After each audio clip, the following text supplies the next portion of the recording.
Hey everyone, welcome to the video. In this video, I want to talk about ideals, human nature, and the blank slate theory. Quick story to start off. A few months back, I was getting my haircut by one of my barbers, and this particular barber I've been friends with for a few decades. She's a black woman, lesbian. That's important for the context. And we were talking politics, talking about Trump, talking about transgender stuff, and one of the things that she said was it was something along the lines like this. When it comes to gender roles and what it means to be a man and what it means to be a woman, there are firm patterns of behavior that should be the ideals when it comes to how a man should act and how a woman should act. And she gave certain examples, like, and mind you, she's a lesbian, and so this is very interesting because she perceives the world in this structured way where men do certain things and women do certain things that are different. So for her, a man is supposed to do the landscaping for the house. A man is supposed to also do the work around the house. And the man doesn't need to explain to the woman how to mow the lawn or how to hedge the bushes or how to fix some plumbing issue or something. The man should just be able to do that, and he has that knowledge. And then his wife has other forms of knowledge and other responsibilities. She goes out to the grocery store and she makes sure that the house is clean, and she shouldn't have to explain to the man how to pick out ripe avocado or how to pick out the best fruit. And she was trying to explain how there are ideals and goals when it comes to masculinity and femininity. I then, a few weeks later, told my friend about that interaction with my barber, and it was interesting to see my other friend's reaction. She was saying, well, why can't everyone just do everything? Why can't a man also have the knowledge of taking care of a home, turning a house into a home, as well as the more traditional forms of knowledge, such as, let's say, carpentry and electrical work and landscaping? And why can't a woman also learn both of these things? And to me, that was interesting because the different perspectives of my barber and my friend were illustrative of a tension that I see in our culture. On the one hand, you have this worldview where there are ideals and there's a nature to being a man and there's a nature to being a woman, and when you deviate from that nature, things get confusing and conflict arises. But on the other hand, you have this other perspective where it's not obvious that we have a nature. It's not obvious that a man should do X, Y, and Z, and a woman is supposed to do A, B, and C. Why can't a man do A, X, and Y, and why can't a woman do, Z, A, B, or whatever? And I think part of the crux of that tension is how you think about human nature. And so, what is human nature? Many people are familiar with the nature versus nurture conversation. And when I think of nature, I think of your biological evolutionary roots. I think of human nature as those consistent patterns of being that have been with us for hundreds of thousands of years, maybe millions of years. And these patterns have biased us to organize our world in a certain way. One example, an easy example, is to just think about your hand, right? Every human that you see has a hand that looks, is this the best way to do it? Yeah. Every human being that you see has a hand that looks like this. It has a certain form. Everyone has 5 fingers. And it's developed to be able to articulate and to grab things and to reach and to point. And even though everyone has a hand that fits a certain form, an ideal form, in the particulars and in the details, everyone's hand is different. And so to have a nature is to say that you have these different forms that facilitate how you act and how you see in the world. Although at the level of detail and specificity, things can be very different. So that's what it means to have a nature from my perspective. And if you think that we have a nature, then you also believe that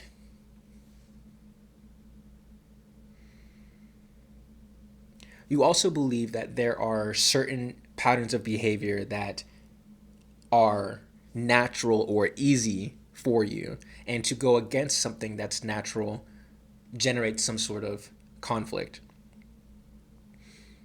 Now, if you don't think that we have a nature, this would be aligned with the blank slate theory, which just says that human beings are not born with knowledge of anything. They're not born with preferences or values or potentially even emotions. You are instead born as a blank canvas. You don't have any knowledge, as I just mentioned, and all of your knowledge comes to you from some external source as you are interacting in your environment. So if you have a nature, let's just go over a few examples. If you believe that human beings have a nature, well, then you would look at the finding that there is a personality difference between men and women in terms of interest. And so on average, cross-culturally, men are more interested in things and tools and gadgets, engineering type stuff, and women are more interested in people and caring and social relationships on average. If you believe that humans have a nature, well, then you would try to explain that empirical fact, at least partially, in terms of biological or evolutionary explanations.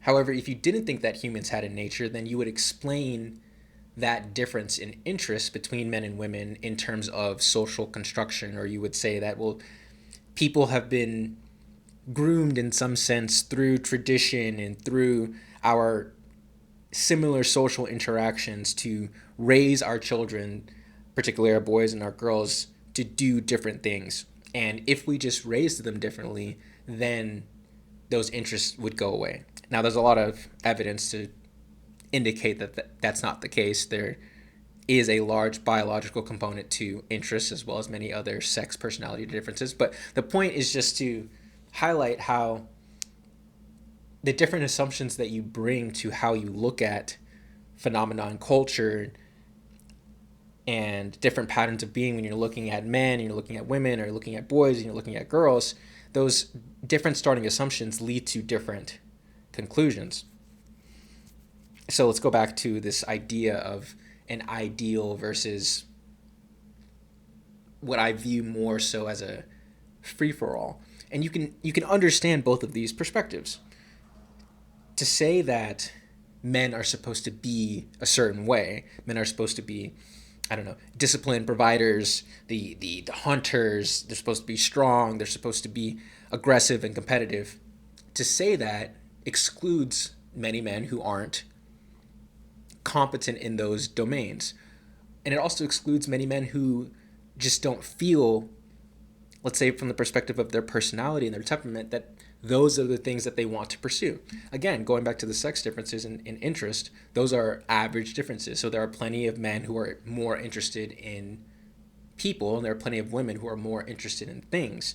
But when you look at the average could be thought of as the prototypical male pattern of interest or female pattern of interest. So to say that you have an ideal means that you might exclude some people, or you might view those people, those men in this example, as different to the degree that they don't conform to the ideal, and to the degree that they're interested in doing some things that don't match that image of the ideal man. And then the same thing goes for the ideal woman, or the ideal image of the woman and the ideal notion of what femininity means. So that's not good. It's not helpful, or I can't say it's not helpful. you can understand how some people would be against the idea of claiming that there is an ideal way of being when it comes to men, when it comes to women, when it comes to the ideal way of being a scientist or an athlete or what have you. There are some people who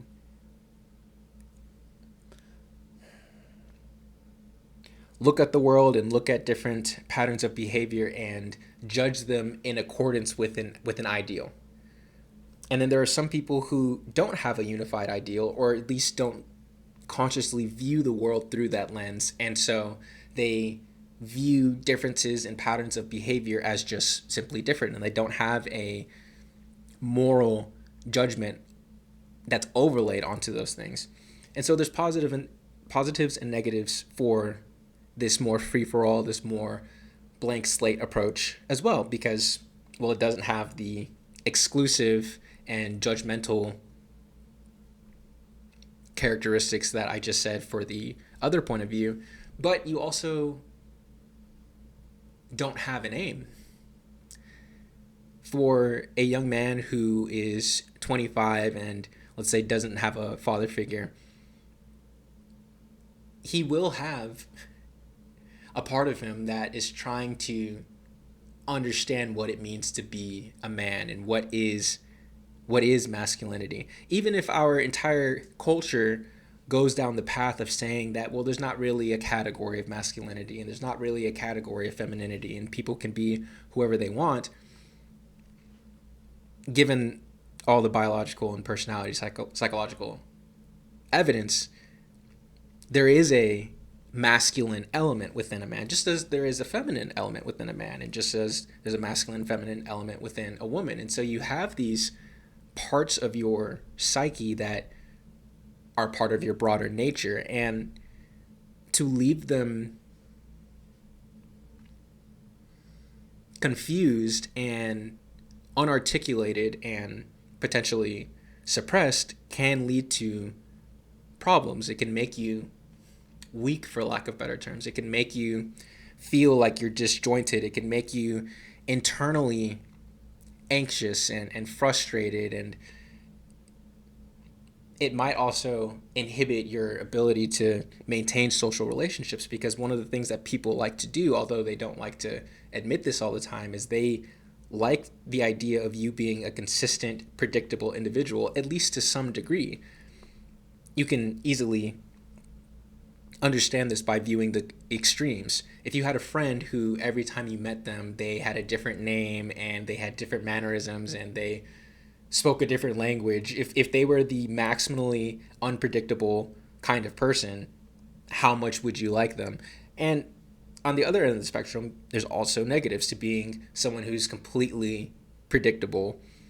But from my perspective, this is my opinion, I think we lean more towards that predictability element, because we tend to think of someone who is reliable, and we tend to think of someone who is dependent and consistent and has a high level of integrity, to the degree that you've made that friendship and you're trying to build something that is stable, i.e. the relationship. Okay, that was a little tangent. So there's positives and negatives to saying that there's an ideal way of being, and there's positives and negatives to saying that there isn't an ideal way of being. And I think part of what I want to try to say and highlight in this video is that it is better to understand that there is an ideal way of being, while at the same time acknowledging that there is variation in the ways that people can attain that ideal. And you can also hold the ideal, but understand that everyone will fall short of that ideal in some manner.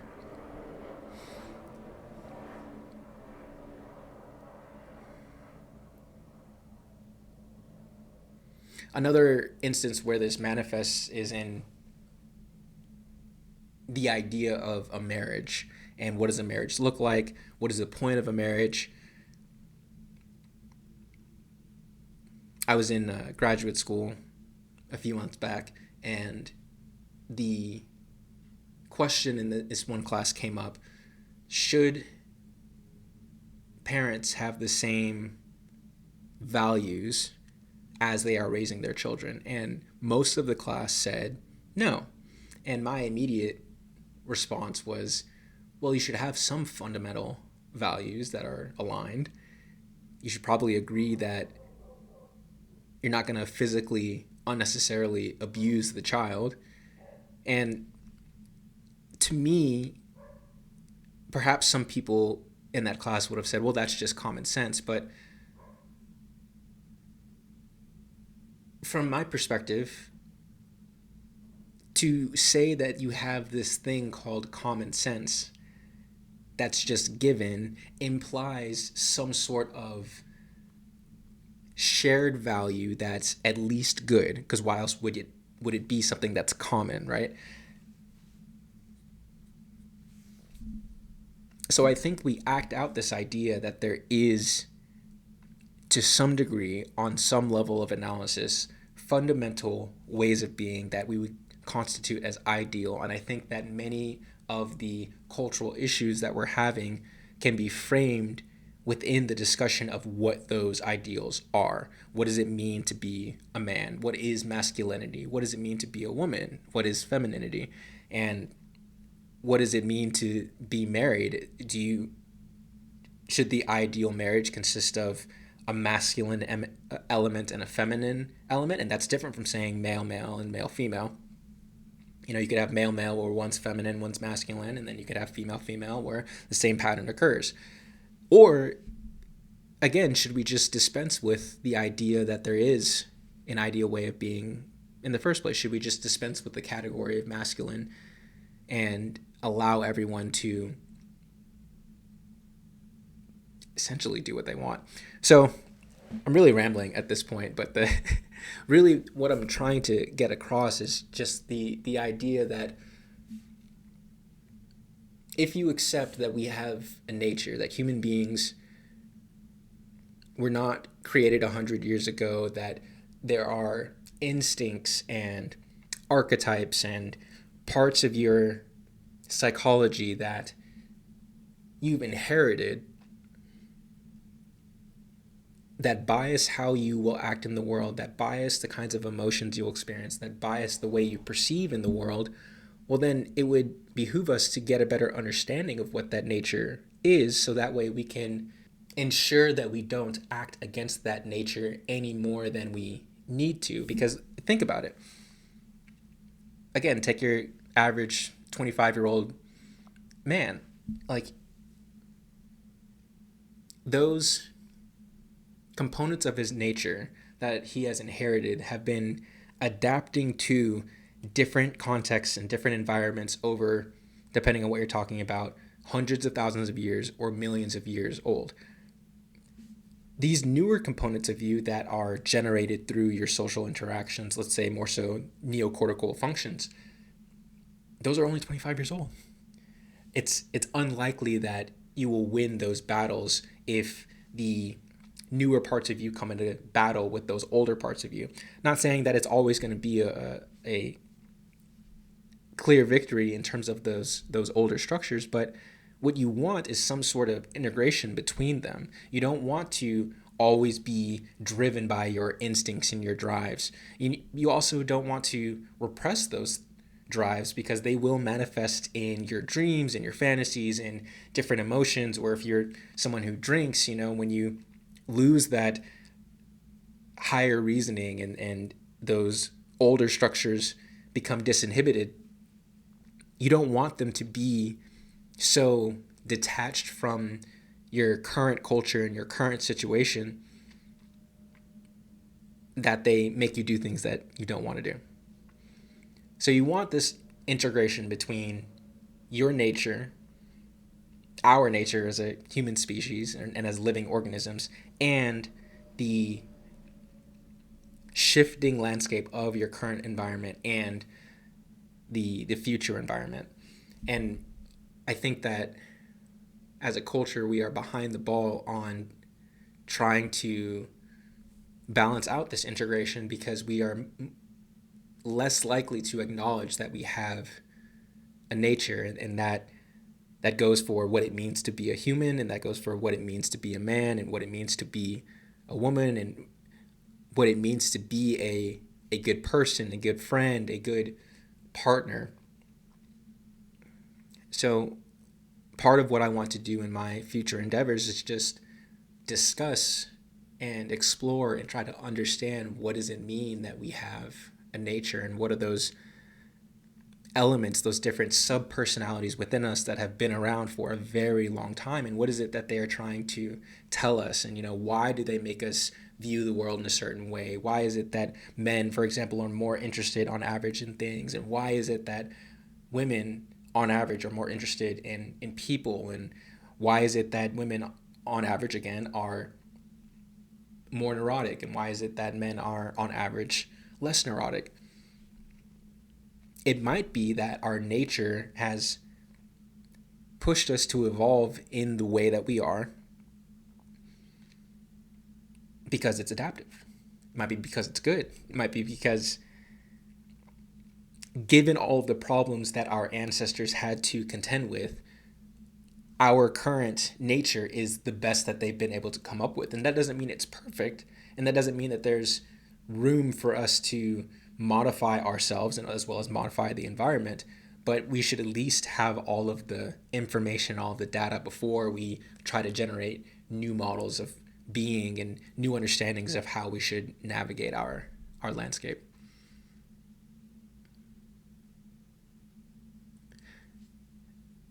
To sum up, I just want to say much of this is coming from my exploration of Carl Jung, and so many of these ideas are not necessarily mine, although I do subscribe to them. It's very difficult for me to look at what's going on, let's say in terms of the tensions between the sexes, and from a cultural perspective, what it means to be masculine, and what is masculinity, and what does it mean to be feminine, and how should I raise my kids along with my wife, my partner, to help them see that there are ideals out there. There are ideal ways of being a father, for example. There are ideal ways of being a mother, and there are ideal ways of being siblings. And how do we set goals for them to help push them in those directions to be better, while also keeping in mind their individual differences and their own personalities that may or may not align with every single perspective that is associated with the ideal. And so those are the questions that I just have in my mind and that I've been trying to work through. And I think this video, I guess, was just a ramble session for me trying to work through why it's important to acknowledge the fact that we have a nature, but also understand that in our culture, not everyone thinks that way. And so what's the best way to navigate those discussions and conversations in different perspectives? So thank you guys for listening. See you in the next one.